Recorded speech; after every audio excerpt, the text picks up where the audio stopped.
à qui ne profitait pas notre candidature. Après s'en être pris au président Ousmane Sonko, ils s'en sont pris à moi.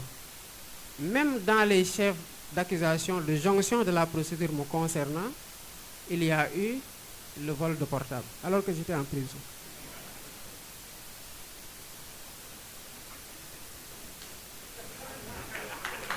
Président, où est le portable?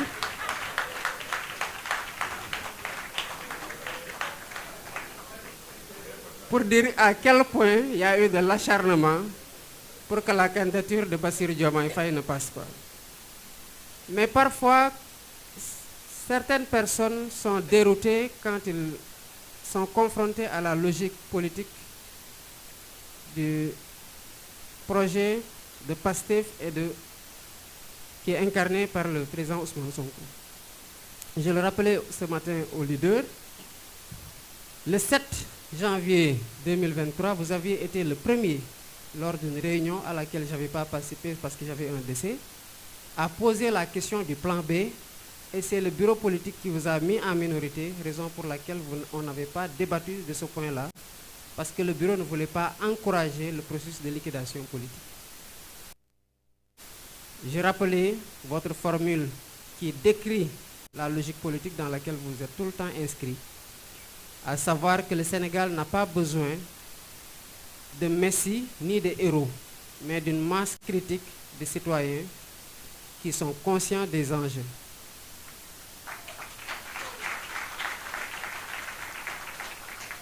Puisque vous êtes un Diola et qu'il y a toujours quelque chose qui reste, j'ai complété en disant que ces citoyens-là doivent avoir le courage d'agir pour faire changer les choses. Président, vous m'aviez dit de ne pas parler de Amadou Ba. Mais comme généralement tu me dis que je suis têtu et qu'on n'est jamais d'accord, même si nous sommes toujours ensemble, je voudrais juste vous compléter. Je crois que j'avais fait un texte que j'avais appelé Bastradamus, prédiction tirée du DAC politique. Je crois que tout ce que j'avais prédit dans ce texte-là, c'est presque réalisé.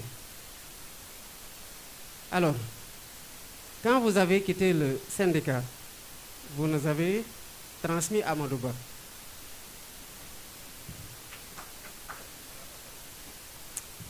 Et de la même façon que vous aviez été cette vigie-là pour réduire à sa plus simple expression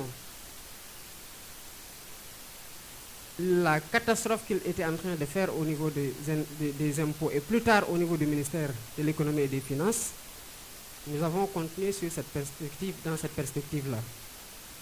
Et en 2016, vous pourrez toujours vérifier ça, le syndicat autonome des agents des impôts et domaines dans lequel j'étais avec Biram Souley Diop, les Wali Djoupodian et Eliman Pouy et consorts, a organisé une conférence de presse pour dire basta, ça suffit.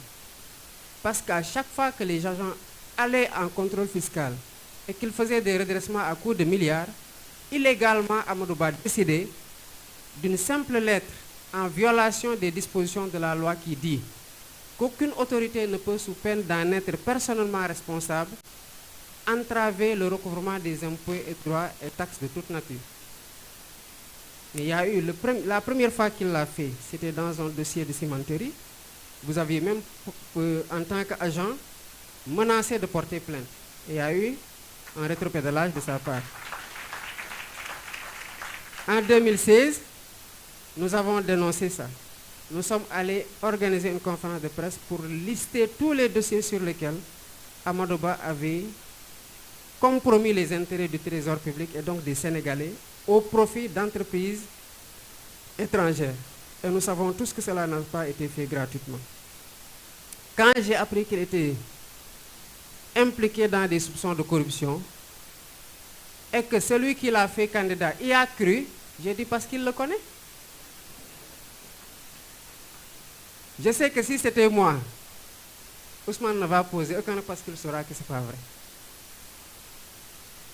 Donc c'est parce qu'on sait qu'il est dans ces pratiques-là qu'on a voulu en savoir un peu plus. Et certainement, l'histoire dira ce qu'il en a été un jour. Ces pratiques-là, qu'on a appelées remises gracieuses à l'époque, ont été perpétuées. Et cette année, j'ai dû discuter avec le député Guy Marius Sagna pour qu'il dépose une demande de mise en place d'une commission d'enquête parlementaire autour d'un redressement de 150 milliards qu'ils ont abandonné en ne prenant que 14 milliards. Au même moment, l'ONG Africano-Americanda, si je ne me trompe pas du nom, dénombrait le nombre de morts à la Méditerranée à 6618. On abandonne 14 milliards pour 150 milliards. Et cette pratique-là a été inaugurée, entretenue par Amadou Ba. Donc cet homme-là, nous le savons très bien.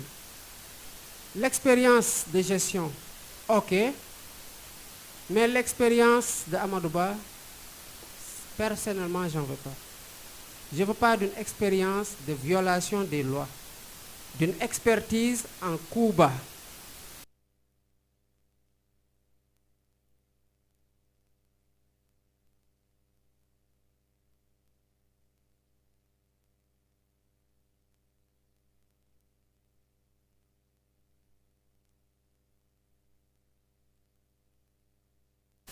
Fonctionnaire orthodoxe, vertueux, sérieux et compétent au service de mes collègues dans le cadre d'un engagement syndical où j'ai contribué grandement à améliorer les conditions de travail et de vie.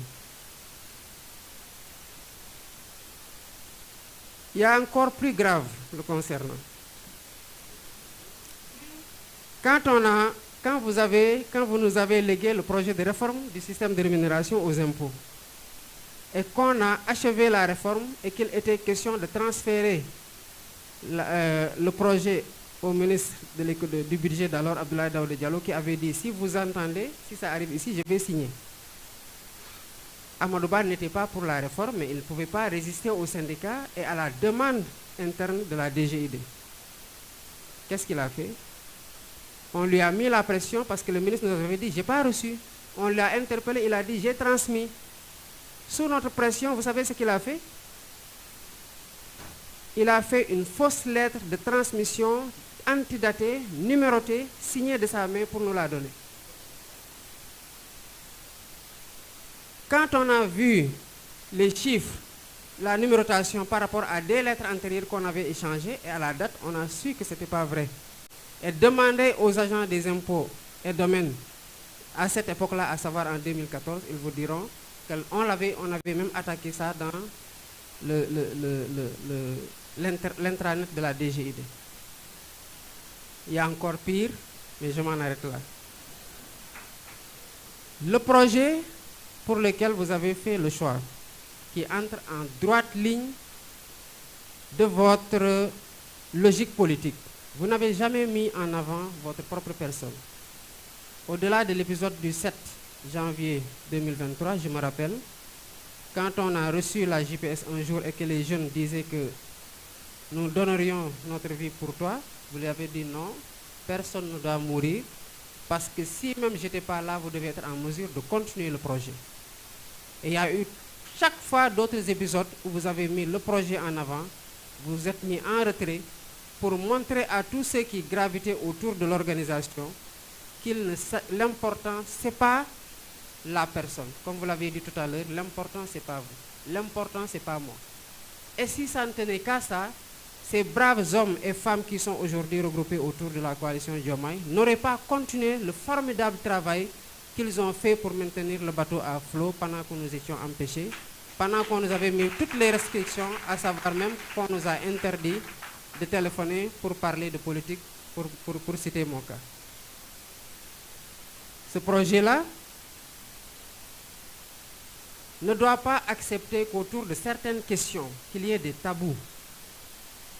On ne peut pas, 63 ans après, avoir la peur d'adresser des questions qui nous concernent et qui sont un pan important de notre souveraineté, à savoir la souveraineté monétaire. Il n'y a pas de souveraineté comme nous le voulons en réclamant ou en nous battant pour un Sénégal souverain, juste, et prospère dans une Afrique de progrès s'il n'y a pas de souveraineté monétaire. Les gens qui sont choqués, il y a 2 candidats principalement, et ils font les choquer non pas parce que la proposition les heurte sur le plan de la scientificité ou de la technicité, mais c'est parce qu'ils veulent rassurer leur maître. Et c'est ce que vous disiez tout à l'heure. Donc nous devons être en mesure aujourd'hui de chercher les voies et moyens dans le cadre de la CEDEAO ou de l'UEMOA, comme vous l'avez dit dans votre livre Vision, Solutions pour un Sénégal nouveau, qui sous-tendait aussi le projet. Mais aussi, quand on ne pourra pas convaincre nos partenaires d'aller dans le sens qui est le meilleur pour nous tous, on ne peut pas indéfiniment renoncer à acquérir ce pan extrêmement important de notre souveraineté, et cet outil particulièrement intéressant sur le financement de notre économie. C'est pour ça que dans le sillage de la proposition qui a été faite en 2019, on a repris cette proposition. Pour ce qui est de la vice-présidence, effectivement, vous l'avez rappelé, moi, c'est hier 14 mars que j'ai fait 11 mois jour pour jour à la prison en détention, parce que j'ai été kidnappé à la sortie de mon bureau à 22h18, heure illégale d'arrestation, le 14 avril 2023. J'ai fait 11 mois jour pour jour. Et hier, 1 mois, 15 jours hier, ils sont venus me dire, bon, ok, maintenant on va réduire tes visites, mais tu ne pourras plus appeler pour parler de politique. Mais comment voulez-vous qu'un candidat à la présidentielle ne parle pas de politique quand il appelle au téléphone? J'ai un directeur de campagne, j'ai un mandataire auprès du Conseil constitutionnel, j'ai un autre représentant auprès du Conseil constitutionnel, j'ai un porte-parole, j'ai des leaders dans ma coalition, j'ai des leaders avec lesquels je dois entrer en contact pour étoffer ma coalition. Vous me dites que je ne parlerai pas de politique. Je parle de quoi alors? Non, si vous pouvez maintenant juste appeler la famille pour voir comment ils vont, on vous donne le téléphone, mais à défaut, on ne vous donne plus le téléphone. Bon. La seule option sur laquelle vous avez une maîtrise, c'est de ne pas me donner un téléphone. Et si vous me donnez un téléphone, je parlerai de ce qui m'intéresse actuellement, et c'est ma candidature, et c'est une activité politique, parce que je suis là pour des motifs politiques. Donc, il y a des points sur lesquels on n'a pas pu particulièrement, comme on l'avait fait en 2019, discuter à bâton rompu entre vous, le candidat que je suis, d'autres personnes et même les leaders, pour pouvoir les moduler comme on l'aurait souhaité. Mais sur le plan de l'idée générale, compte tenu de toutes contraintes qui peuvent intervenir ultérieurement ou dans le process, je pense qu'on est sur la même ligne directrice sur laquelle nous voguons depuis notre entrée en politique. Et c'est quelque chose que nous partageons, je crois que dans notre large majorité, avec les leaders qui sont de ce bord-là ou qui sont d'autres bords politiques, mais qui partagent le même idéal démocratique que nous et le même idéal souverainiste que nous. J'ai entendu des gens dire que le poste de vice-président est taillé sur mesure pour